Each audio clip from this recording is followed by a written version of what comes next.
नमस्ते, मैं राठौड़ वीडी आज आपको 12वीं कक्षा की जो 7वीं काव्य रचना है पेड़ का अर्थ, जिसके काव्यकार है डॉक्टर मुकेश गौतम, इनका काव्य मैं आपको पढ़ाने जा रही हूँ। इस काव्य में डॉक्टर मुकेश गौतम जी ने आदमी बड़ा न होकर पेड़ किस तरह से बड़ा है, पेड़ किस प्रकार उदारवादी है, पेड़ किस तरह से मनुष्य के ऊपर उपकार करता है, यह दिखाने का प्रयास किया है। तथा पेड़ हमेशा मनुष्य की हिम्मत बढ़ाने का कार्य करता है, यह भी डॉक्टर मुकेश गौतम हमें बताना चाह रहे हैं। और आखिर की पंक्तियों में मुकेश डॉक्टर गौतम जी ने यह भी कहा है कि पेड़ एक दाता है, वह दानी है। इस तरह से इस काव्य को 3 भागों में विभाजित किया गया है और 3 भागों में उन्होंने बताने का प्रयास किया है कि मनुष्य भी पेड़ की तरह हौसले वाला, दाता तथा बड़ा आदमी बनने का संदेश इस काव्य के माध्यम से मिलता है। तो आज हम पेड़ का अर्थ, इसके काव्यकार का परिचय पढ़ेंगे। सभी छात्रों ने ध्यान देना है। डॉक्टर मुकेश गौतम जी का जन्म 1 जुलाई 1970 को उत्तर प्रदेश के सहारनपुर में हुआ। आधुनिक कवियों में आपने अपनी विशिष्ट पहचान बनाई है। आपने आधुनिक भावबोध को सहज सीधे रूप में अभिव्यक्ति दी है। वर्तमान मनुष्य की समस्याएं और प्रकृति के साथ हो रहा क्रूर मजाक आपके काव्य में प्रखरता से उभर आते हैं। इस तरह से प्रकृति मनुष्य के जीवन का स्पंदन है। स्पंदन का अर्थ यहाँ पर दिया गया है कि प्रवाह, स्पंदन लिखना है, स्पंदन, प्रवाह। तो इस तरह से प्रकृति मनुष्य के जीवन का प्रवाह है और उस प्रवाह को, उस स्पंदन को पेड़ पोषक तत्व बनाते हैं। मनुष्य का बहुत बड़ा शिक्षक है पेड़। पेड़ और मनुष्य के बीच पुरातन संबंध है। पुरातन का अर्थ यहाँ पर है कि पुराना, प्राचीन काल से संबंध जुड़े हुए हैं। शब्द का अर्थ लिखना है पुरातन, यानी कि पुराने जमाने से जुड़े हुए संबंध, उसे कहते हैं पुरातन संबंध। पेड़ ने भारतीय संस्कृति को जीवित रखा है और मनुष्य को संस्कारशील बनाया है। इस तरह से पेड़ केवल हमारे स्पंदन का पोषक तत्व न बनकर मनुष्य को संस्कारशील बनाने का कार्य भी पेड़ करते हैं। यह पेड़ मनुष्य का हौसला बढ़ाता है, समाज के प्रति दायित्व और प्रतिबद्धता का निर्वाह सिखाता है। यहाँ पर दायित्व यानी कि कर्तव्य, शब्द का अर्थ दायित्व, दायित्व का अर्थ लिखना है कि अपना कर्तव्य। उसके बाद में प्रतिबद्धता, प्रतिबद्धता का अर्थ है दृढ़ निर्णय। तो दृढ़ निश्चय का निर्वाह कराना कौन सिखाता है? पेड़ सिखाता है। सच्ची पूजा का अर्थ समझाता है पेड़।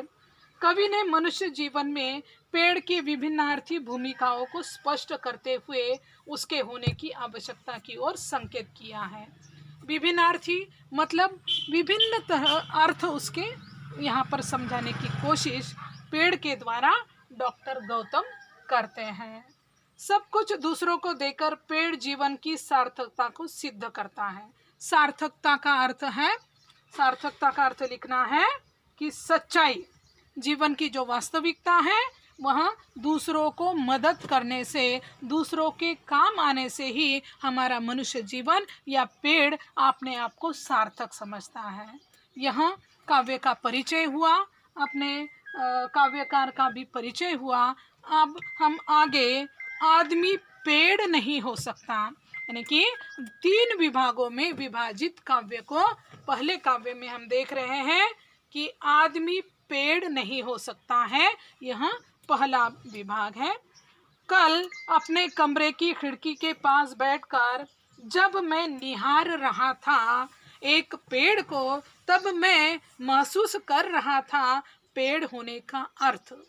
तो शुरू में ही कवि ने कहा है कि कल, यानी कि जब कभी वह यह काव्य लिख रहे थे तब उन्होंने अपनी खिड़की से झांक कर किसी पेड़ को एक टकी लगाकर देखा है। और एक टकी यानी कि निहारना, निहारना का अर्थ है निहार, यानी कि एक टकी लगाकर किसी चीज़ की ओर देखना, उसके बारे में जानकारी हासिल करना। तो इस तरह से निहार रहा था एक पेड़ को, तब मैं महसूस कर रहा था पेड़ होने का अर्थ। और जब खिड़की से झांक कर कभी निहार रहे थे तभी उन्हें पेड़ का अर्थ समझ में आया है, उसके बारे में उन्होंने सोचा है। मैं सोच रहा था आदमी कितना भी बड़ा क्यों न हो जाए, वह एक पेड़ जितना बड़ा कभी नहीं हो सकता। आगे कह रहे हैं कि मैं कल शाम को अपनी खिड़की से एक पेड़ को निहार रहा था और उस पेड़ को निहार कर उनके मन में एक महसूस हुआ है पेड़ होने का अर्थ। और वे सोच रहे हैं कि आदमी कितना भी बड़ा क्यों न हो जाए, वह पेड़ से बड़ा नहीं हो सकता है। या यूं कहूँ कि आदमी सिर्फ आदमी है, वह पेड़ नहीं हो सकता।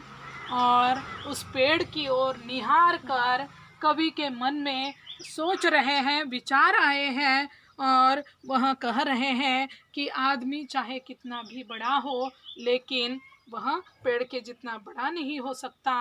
आगे वह कह रहे हैं कि पेड़ के जितना बड़ा ही क्या, आदमी आदमी है और पेड़ वह कभी नहीं बन सकता है, क्योंकि आदमी अब आज के युग में, आधुनिक युग में संकुचित वृत्ति का बन गया है। वह अपने बारे में ही सोचने लगा है, दूसरे लोगों को नुकसान पहुंचाने की इच्छा उसके मन में जागृत होने लगी है। शायद इसी के बारे में सोचकर कवि ने यह विचार व्यक्त किए हैं कि आदमी आदमी ही हो सकता है, वह कभी पेड़ जितना बड़ा नहीं हो सकता है। क्योंकि पेड़ जितना हम लोगों को देता है उतना आदमी आदमी की सहायता या काम में नहीं आता है। इसी कारण आदमी पेड़ नहीं हो सकता है। यहाँ पहले विभाग में हमें डॉक्टर मुकेश गौतम जी ने बताने का प्रयास किया है।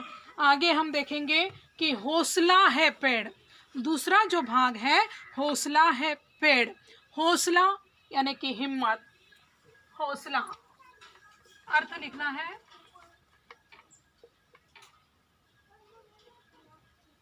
हिम्मत। तो इस तरह से आदमी के भीतर हिम्मत देने का कार्य, हौसला बनाने का कार्य एक पेड़ ही कर सकता है। तो इस भाग में कवि मुकेश गौतम हमें बता रहे हैं, ध्यान देना है। अंकुरित होने से ठूठ हो जाने तक, आंधी तूफान हो या कोई प्रतापी राजा महाराजा, पेड़ किसी के पाँव नहीं पड़ता है।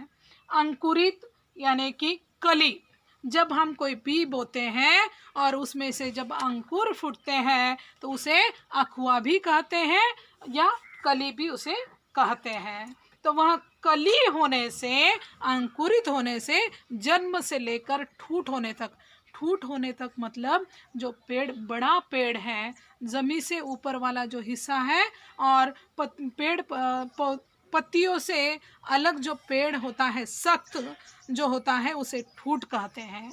तो वह ठूठ हो जाने तक, बूढ़ा होने तक, आंधी तूफान हो या कोई प्रतापी, प्रतापी यानी कि महान विचारों से युक्त राजा महाराजा भी पेड़ के सामने जब आकर खड़ा होता है तो पेड़ किसी के सामने भी नहीं झुकता है। वह आंधी का सामना भी हौसले के साथ करता है, तूफान का सामना भी बड़े हौसले के साथ करता है। और कोई राजा भी उसके सामने आकर अगर खड़ा हो जाता है तो वह उसके सामने भी नहीं झुकता है, बल्कि अपने बल पर वह खड़े रहते हुए, अपने हौसले को धारण करते हुए वह अपने किसी के सामने नहीं झुकता है। प्रतापी का अर्थ आपने लिख लिया है महान। अंकुरित का अर्थ है कली या अखुआ। अखुआ, अ के ऊपर आधा चंद्रमा देकर खुआ, खुआ यह अंकुरित शब्द का अर्थ है। प्रतापी का अर्थ यहाँ पर दिया गया है महान। जब कोई महान राजा भी पेड़ के सामने आकर खड़ा हो जाए तो वह पेड़ जो है वह किसी के सामने भी नहीं झुकता है। जब तक है उसमें सांस, एक जगह पर खड़े रहकर हालात से लड़ता है। और इस तरह से आगे कवि कह रहे हैं कि जब तक है उसमें सांस, यानी कि जब तक वह पेड़ जीवित है, उसकी सांसें चल रही है, तब तक वह एक ही जगह खड़ा रहता है और हर हालात में वह खड़ा रहते हुए हर हालात का सामना करता है, उससे झगड़ता है, ना कि वह घबराकर किसी के पांव पकड़ता है। वह बिल्कुल भी किसी के सामने झुकता नहीं है। तो यहाँ पर दो काव्य पंक्तियों में से हमें यह सीख मिलती है कि चाहे कितना भी कठिन प्रसंग क्यों ना आ जाए, लेकिन हमें किसी के सामने झुकना नहीं है, किसी के पाँव को पकड़ना नहीं है। और जब तक इंसान की सांसें चलती हैं तब तक हमें हौसला बनाए रखते हुए जीवन के हर एक संकट का सामना करना है। यह इस काव्य पंक्ति से हमें सीख मिलती है। जहाँ भी खड़ा हो, सड़क, झील या कोई पहाड़, भेड़िया, बाघ, शेर की दहाड़, पेड़ किसी से नहीं डरता है। कि पेड़ जहाँ पर खड़ा होता है उसका स्थल कोई भी हो, चाहे सड़क हो, चाहे झील का किनारा हो, चाहे पहाड़ी कंदराए क्यों ना हो, चाहे उसके सामने भेड़िया आकर खड़ा हो, बाघ आकर खड़ा हो जाए और शेर दहाड़ते हुए उस पेड़ के नीचे आकर पेड़ की ओर दहाड़ भरे, फिर भी वह जो पेड़ है वह बिल्कुल भी अपनी जगह छोड़ता नहीं है, बल्कि हिम्मत के साथ, हौसले के साथ वह अपनी जगह पर खड़ा रहता है। उसी तरह मनुष्य के सामने चाहे कोई भी संकट आ जाए, फिर भी मनुष्य ने न घबराते हुए हर एक प्रसंग का सामना करते हुए अपनी जगह से हिलना नहीं चाहिए। आपने जो क्षेत्र चुना है उस क्षेत्र को छोड़ना नहीं चाहिए, चाहे कितनी भी दिक्कतें, चाहे कितनी भी समस्याएं आपके सामने आए, लेकिन जो राह हमने चुनी है उस राह को बिल्कुल भी घबराहट के मारे छोड़ नहीं देना है। यह सीख पेड़ के द्वारा हमें इस पंक्ति में मिलती है। हत्या या आत्महत्या नहीं करता है पेड़, थके राहगीर को देकर छाव, वह ठंडी हवा राह में गिरा देता है फूल और करता है इशारा उसे आगे बढ़ने का, पेड़ करता है सभी का स्वागत। आगे कह रहे हैं कि पेड़ कभी दूसरों की हत्या नहीं करता है, पेड़ कभी दूसरों को नुकसान नहीं पहुंचाता है, यहाँ तक कि खुद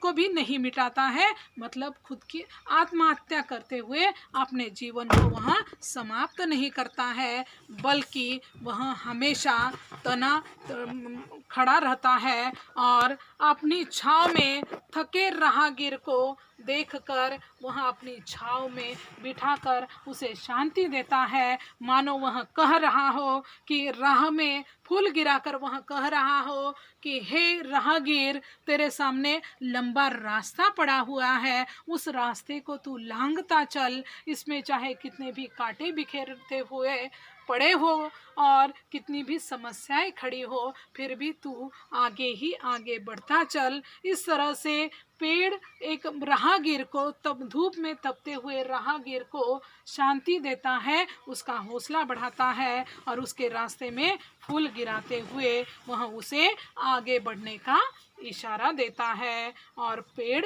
करता है सभी का स्वागत। तो पेड़ सभी का स्वागत करता है, इस पंक्ति का अर्थ है कि पेड़ कोई भेदभाव नहीं मानता है, कोई जाति धर्म, कोई वाणी को लेकर वह भेद नहीं करता है, पेड़ तो सभी का अपने छांव में स्वागत करता है। देता है सभी को विदाई, गांव के रास्ते का वह पेड़ आज भी मुस्कुरा रहा है। और इस तरह से सबको विदा देकर, सबकी राह में फूल बिछोकर वह हिम्मत बढ़ाते हुए, आगे बढ़ने का हौसला देते हुए, वह स्वागत करते हुए, सभी को खुश करते हुए वह विदाई लेता है। और वह विदाई लेने वाला जो पेड़ है गांव के रास्ते में है और हमेशा वहाँ खड़े के खड़ा ही रहा है, लेकिन आज भी वह मुस्कुराता है, दूसरों को खुशी देता है, दूसरों का हौसला बढ़ाता है। हालांकि वह सीधा नहीं, टेढ़ा पड़ा है। यहाँ तो सच तो यह है कि रात भर तूफान से लड़ा है। खुद घायल है वह पेड़, लेकिन क्या देखा नहीं तुमने, उस पर अब भी सुरक्षित चहचहाते हुए चिड़िया के बच्चों का घोंसला है। जी हाँ, सच तो यह है कि पेड़ बहुत बड़ा हौसला है। और इस काव्य पंक्ति में आगे वह कहना चाह रहे हैं कि गांव के किनारे पर, गांव के रास्ते पर जो पेड़ है वह सबका हौसला बढ़ाता है, सबको विदाई देता है, सबका वह आगे बढ़ने का इशारा देकर वह हमेशा मुस्कुराते हुए वह दूसरों का हौसला बढ़ाता है। यहाँ तक कि वह खुद सीधा नहीं है, टेढ़ा मेढ़ा, वह मैला कुचेला खुरदरा होने के बावजूद भी दूसरों की हिम्मत बढ़ाता है, दूसरों का वह साहस बढ़ाता है। आगे कवि कह रहे हैं कि वह जो गांव के रास्ते का पेड़ है, खुद टेढ़ा मेढ़ा मैला कुचेला खुरदरा होने के बावजूद भी वह रात भर तूफान से लड़ा है। जब भी जोरों की बरसात होती है, तब तूफान आते हैं, तो उस तूफान से वह रात भर लड़ा है। और क्या हुआ है, रात भर तूफान से लड़ने के कारण खुद वह घायल हो गया है, वह खुद घायल हो गया है, फिर भी वह दूसरों के लिए, यानी कि पेड़ जब हरे भरे होते हैं तो उसके ऊपर अनेकों प्रकार के पंछी अपना घोंसला बनाकर अपना निवास उसे बना लेते हैं। तो यह पेड़ वह जिम्मेदारी भी अपनी मानता है कि जो चिड़िया के घोंसले मेरे टहनियों के ऊपर बने हुए हैं, उनका ख्याल रखना भी मेरा कर्तव्य बनता है। और इसी के कारण वह घायल होते हुए भी दूसरों की सुरक्षा के बारे में सोचता है। और चिड़िया के बच्चों का घोंसला है, यह चहचहाते हुए चिड़ियाओं के घोंसले को बचाने का कार्य भी यह पेड़ करता है। तो जिस प्रकार पेड़ दूसरों के बारे में सोचता है, उसी प्रकार मनुष्य को भी थोड़ा हो सके तो दूसरों की सहायता करनी है, दूसरों के बारे में सोचना है। यह दूसरे विभाग में हौसला है पेड़, इस विभाग में कवि मुकेश गौतम ने बताने का प्रयास किया है। और आखिरी जो है अब तीसरा विभाग वह है दाता है पेड़। दाता, दाता यानी कि दानी, दाता का अर्थ लिखना है दाता, दान देने वाला। क्या है दाता का अर्थ? दान करने वाला या दान देने वाला। तो अब दान यानी कि दूसरों के ऊपर परोपकार करने वाला पेड़।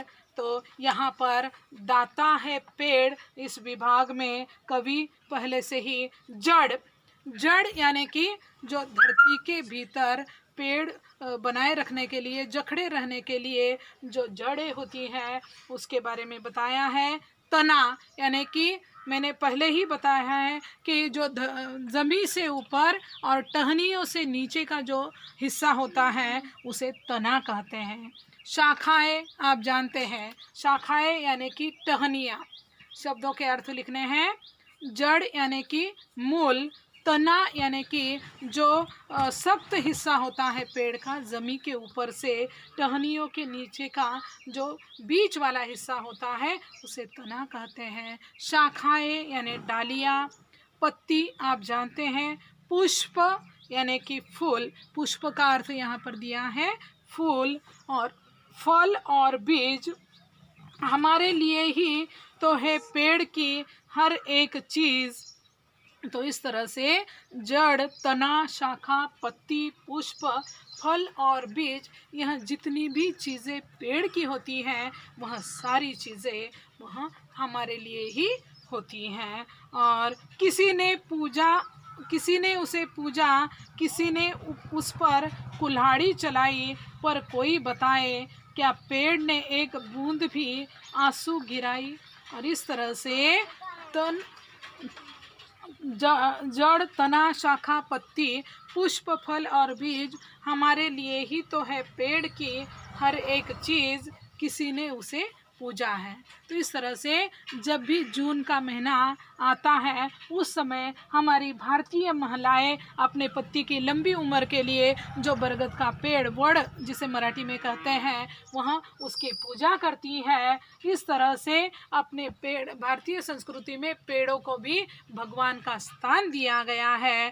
तो यहाँ पर कोई पेड़ों की पूजा करता है तो कोई अपने स्वार्थ के लिए पेड़ों को काट कर लकड़ियाँ बेचने का कार्य करता है। तो इस तरह से कोई पेड़ की पूजा करता है तो कोई उसके ऊपर कुल्हाड़ी चलाकर उसे समाप्त करता है। लेकिन कभी किसी ने देखा है कि जब पेड़ को काटा जाता है या पेड़ को कोई भी नुकसान पहुंचाया जाता है, फिर भी उसकी आँख से कभी आंसू गिरते हुए नज़र नहीं आते हैं।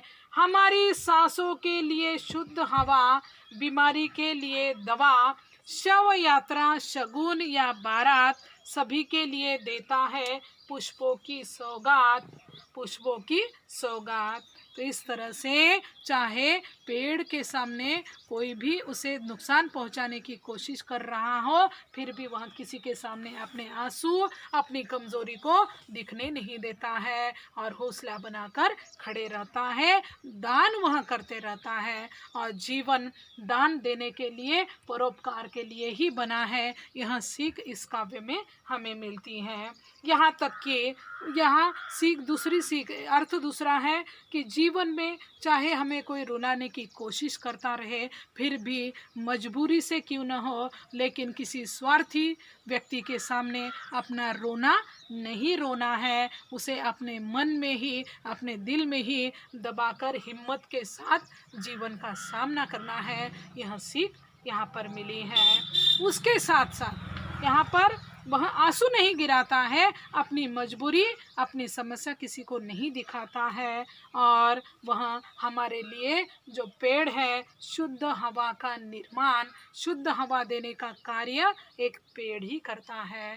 और बीमारी के इलाज के लिए जो जड़ी बूटियाँ हैं, जो मूले हैं, जो कंदराएँ हैं, उनके भीतर से यह मूले मिल जाती है, वह जड़ें मिल जाती हैं और वह बीमारी से हमें अच्छा दवा, बीमारी के लिए दवा भी उपयुक्त होती है। तो इस तरह से पेड़ हमें शुद्ध हवा देता है, शुद्ध जल के साथ साथ शुद्ध हवा भी मिलती है और बीमारी में हमें दवा भी देने का कार्य यह पेड़ ही करता है।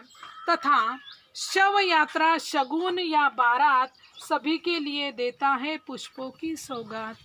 आगे कवि कह रहे हैं कि जब किसी का अंत होता है, जब किसी की मृत्यु होती है, तो अंतिम समय में वहाँ आरती निकलती है, शव यात्रा निकलती है। तो उस शव यात्रा में भी जिन पुष्पों का प्रयोग किया जाता है, यहाँ तक कि जो विवाह समारोह होते हैं वहाँ पर भी, शुभ कार्य जो होते हैं वहाँ पर भी पुष्पों की आवश्यकता होती है। तो इतना सारा शगुन देने का कार्य, फूलों के माध्यम से सुगंध देने का कार्य एक पेड़ ही कर सकता है। इसीलिए कवि ने पेड़ को दाता भी कहा है, क्योंकि हर एक को पुष्प के रूप में वह सौगात देता है।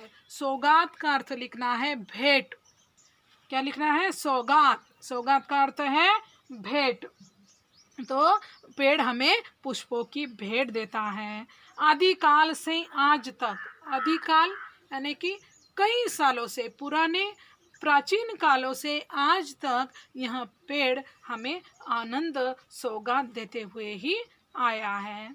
सुबह शाम दिन रात हमेशा देता आया है मनुष्य का साथ। कवि को मिला कागज कलम शाही, वैद हकीम को दवाई। और इस तरह से आगे कवि कह रहे हैं कि सुबह हो शाम हो रात हो, लेकिन पेड़ हमेशा मनुष्य के काम में आता है। जो कवि बने हुए हैं, कवि को अपनी काव्य रचना लिखने के लिए, अपने विचारों को व्यक्त करने के लिए एक कागज की आवश्यकता होती है, तो वह कागज भी हमें पेड़ों से ही मिलता है। और जो शाही है, जो कलम है, वह कलम और शाही भी हमें पेड़ ही प्रदान करता है। तो इस तरह से पेड़ हमेशा हमारे साथ बना हुआ है और पेड़ ही हमारे काम में आने वाली चीज़ है। पेड़ के कारण ही कागज मिलता है, कलम मिलती है तथा शाही मिलती है। उसके साथ साथ जो वैद होते हैं, आयुर्वेदिक दवाई जो मिलती है, वह दवाइयाँ भी हमें पेड़ की मूलों से, इन पेड़ों से ही मिलती है। डॉक्टर का इलाज भी करने के लिए पेड़ों की ही सहायता से दवाइयाँ बनाई जाती हैं। इस तरह से जो पेड़ है वह हमेशा हमारे साथ बने हुए हैं, हमारे काम आते हैं। शासन या प्रशासन सभी के बैठने के लिए कुर्सी मेज आसन जो हम उपयोग नहीं करें, वृक्ष के पास ऐसी एक भी चीज़ नहीं है। जी हाँ, सच तो यह है कि पेड़ संत है, पेड़ संत है। तो इस तरह से शासन हो या प्रशासन हो, जो बड़ी बड़ी सभाएं होती हैं, उन्हें वहाँ पर आयोजन के लिए टेबल कुर्सियों की जो आवश्यकता होती है, आसन की जो आवश्यकता होती है, वहाँ पेड़ की लकड़ियों से ही बनाए गए आसन कुर्सी और मेज का प्रयोग होता है। तो इस तरह से लकड़ी बनकर भी जो एक पेड़ होता है, वह पेड़ हमारी सहायता करते हैं।